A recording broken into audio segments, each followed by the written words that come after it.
Hi guys, today I bring you Flimsy Lost Souls Venore for a 550 plus EK. This spawn is generally seen as more of a mage or paladin spawn, but I went to check it out and I actually thought it was pretty damn good. So unless you're going to have lots of paladins hating you for taking this spot from them, yeah, I would try it out if you're somewhere around this level range. So let's take a quick look at the results. Experience is somewhere between 5.1 to 5.4 raw. This is with a damage prey on Flimsy Lost Soul. So, if you don't have a combat prey on Flimsies, it's going to be a little bit lower, maybe 4.8, 4.9, something like that. Nevertheless, the 150 experience is probably going to be somewhere in the high 7 millions, maybe reaching that 8 kk per hour. And the profit is around 1 kk per hour, which is much better than the other Lost Soul spawn in Port Hope. With regards to difficulty, this is about an 8 out of 10, which is also easier than the other spawn in Port Hope, just because Flimsies are much weaker than Mean Lost Souls and Freakish Lost Souls. This place is better, and I mean, this shouldn't be surprising. This place is much more popular. A lot more people hunt here. But it's pretty good results. So yeah, it makes sense, right? It makes sense. With regards to bestiary, it'll take about 2 hours for Flimsy Lost Souls, as you are really killing a lot of them. So even though they're a 2.5k monster, it's going to go quick. Okay, that's it. What I have for you on this slide. Moving on, requirements, level 550 plus, you will need the Feaster of Souls quest.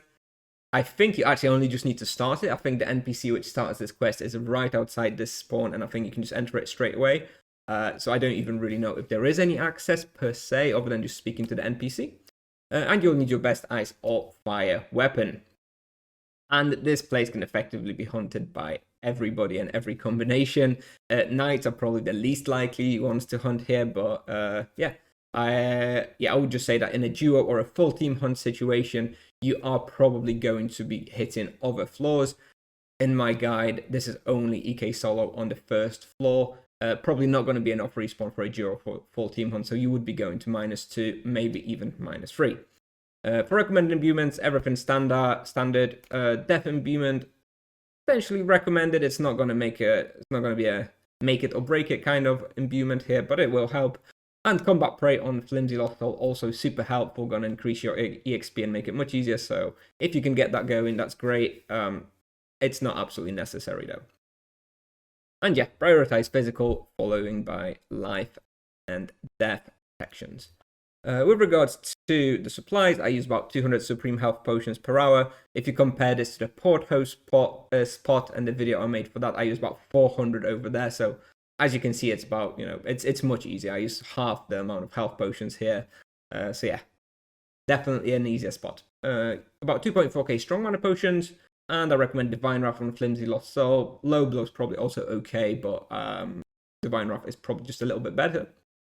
And the wheel, standard Exile Mass cooldown reduction. You're going to be doing killing a lot of monsters here. And the character you'll see in the videos of 580 EK, 129 axe skill of loyalty with damage prey on Flimsy Lost Soul.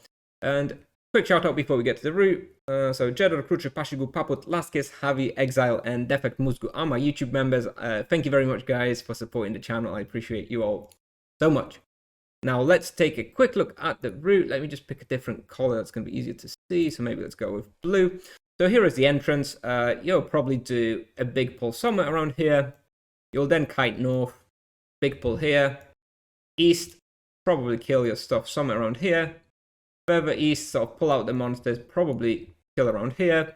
This one, what I do is I kind of go a little bit south and pull out the monsters from this room here. And I sort of kind of go a little bit back north to get these monsters I've lost behind and end up killing somewhere around here. I then go north and east here, go south, probably kill somewhere around here. I will continue going south, kiting as I go, probably end up killing the monsters around here. Go west, kill monsters around here, go a little bit north, pull monsters out of here, and now I do the big pull in the middle. There's lots of monsters here, so do be careful. I sort of do a little round to make sure I pull everything out, and then I usually end up killing stuff around here.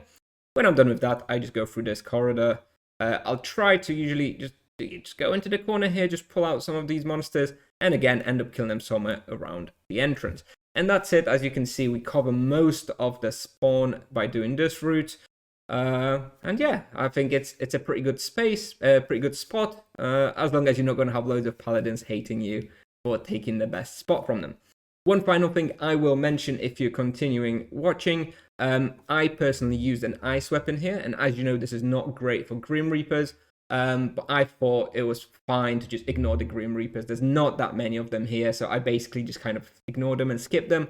I'll kill them every 2 or 3 laps anyway, but I definitely don't focus them. I just use my ice weapon and just focus on the flimsies. Okay, so that's what I have for you today, guys. A bit of an alternative spot. I don't see many EKs here, but yeah, it's pretty decent. If you enjoyed the video, please consider subscribing. Helps me out a lot, helps the channel grow, will let me make more videos such as this one. So thank you, and I'll see you in the next one. Bye-bye.